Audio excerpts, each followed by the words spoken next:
Hello दोस्तों, देवभूमि उत्तराखंड से आप सभी को मेरा सादर प्रणाम। मैं हूं संजय सिंह रावत, उत्तराखंड चमोली जिले के नारायणपुर ब्लॉक के धुरस्त गांव केमोली से। और आज की जो ब्लॉग की शुरुआत होती है वो खेतों में धान की बुआई से होती है। और अभी मैं जा रहा हूँ बैलों को लेकर खेत की ओर। और इस टाइम काफ़ी कमज़ोर हो के हैं बैल, हमारे जो बैल हैं काफ़ी कमज़ोर हो के हैं, क्योंकि काफ़ी साइज में काफ़ी बड़े हैं बैल। और आप देख रहे होंगे हम पहुँच चुके हैं ठीक खेतों के नज़दीक। और वीडियो में बने रहें। और यहाँ पर नीचे दिखाई दे रहा होगा कि हमारे बड़े भाई बलवीर भी लगे हुए हैं धान की बुआई करने में, हल लगाने में। और एक नज़ारा इधर से आप देखो दिखा देते हैं डाक बंगला का, काफ़ी खूबसूरत नज़ारा। और चलो चलते हैं फिर आगे के लिए। काफ़ी बड़े बड़े खेत आपको दिखाई दे रहे होंगे, लोग लगे हुए हैं सुबह 5-6 बजे से अपने खेतों में हल लगाने और धान की बुआई करने में। और हम पहुँच चुके हैं ठीक अपने खेत में। और ये रहा हमारा पहला खेत, इसमें हम धान की बुआई करेंगे और आपको सामने दिखा। और अब कुछ इस तरह से जो हमारे पहाड़ों में धान की बुआई होती है आपको दिखाई दे रहा होगा। जो एक जो रेखा है वो नीचे से और एक बीच से, और इसके जो बीच में धान की बुआई होती है, क्योंकि काफ़ी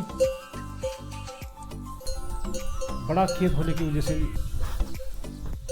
2 रेखाएं डालनी पड़ती हैं।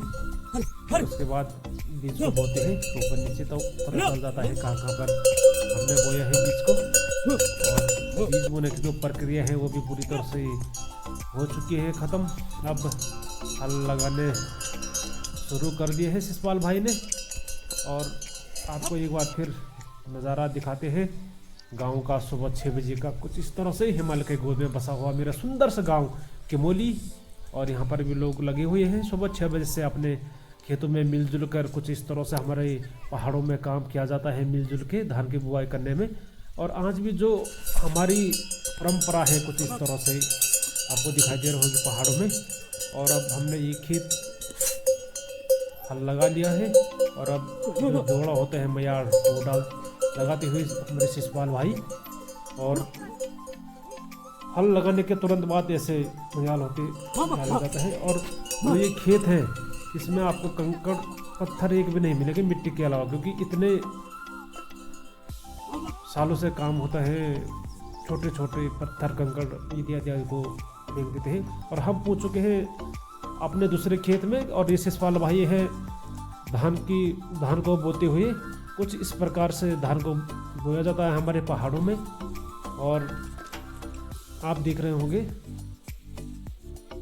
ये भी काफ़ी बड़ा खेत है, तो 2 रेखाएं जरूरी होती हैं डालने। और कुछ इस प्रकार से लोग लगे हुए हैं अपने खेतों में काम करने में, आपको दिखाई दे रहा होगा। ये देखो सब लोग मिलजुल कर काम करते हैं हमारे पहाड़ों में। और दूसरा खेत भी लगा कर हम पहुँच गए ठीक अपने चौथे खेत में। और ये खेत है काफ़ी बड़ा खेत, और आपको दिखाता हूँ। ये देखो काफ़ी बड़ा खेत है, ये काफ़ी चौड़ा और लंबा खेत। इसमें 3 से 4 घंटे लग जाते हैं हमें हल लगाने में इस खेत में। और आपको कुछ इस तरह से दिखाई दे रहा होगा लोग लगे हुए हैं कामों पर। और फिर हल लगाने की प्रक्रिया हमने शुरू कर दी। और कुछ कारणवश पूरी वीडियो नहीं बना पाई उस खेत में। और हम पहुंच गए ठीक चौथे खेत में। और चौथे खेत में भी हमने इतना हल लगा दिया है। काफ़ी देर से मैं वीडियो बना रहा हूँ इस टाइम। और लोग यहाँ पर दिखाई दे रहे होंगे काफ़ी सारे लोग एक साथ मिलजुल कर पहाड़ों में ये काम होता है। अभी भी हमारी जो परंपरा है ऐसे संस्कृति। और इधर से जो आपको दिखाता हूँ एक बार। और टाइम बज चुका है 11:30। और लोग अभी भी लगे हुए हैं कड़ाके की धूप, अभी तेज धूप खिली हुई है, फिर भी लोग लगे हुए हैं मेहनत करने में। और आपको दिखाई दे रहा होगा कुछ इस प्रकार से। और यहाँ पर मेरी 2 बेटियाँ और माँ लगी हुई है। इतनी छोटी उम्र में भी ये दोनों लगे हुए हैं घास और झाड़ को कीटने में। और कुदाल से लगे हुए हैं दोनों बेटियाँ काम करने में।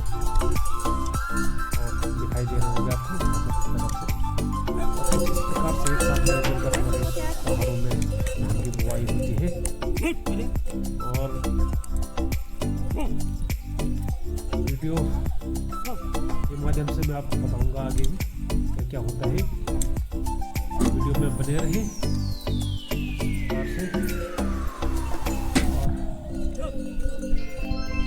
ये कुछ नज़ारा जंगलों का कानपुर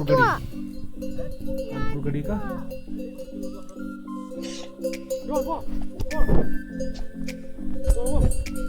आपको दिखा दे रहा कानपुर गढ़ी का नज़ारा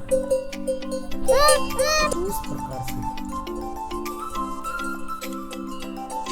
दोस्तों आपको दिखा दे रहा हूँ लगे हुए हैं काम करने में।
ए कीरा किन्ना जा तू वो पहले गया वो पहले वाले ये भाई रोड जा पर रोड सीधा सुलटा जा।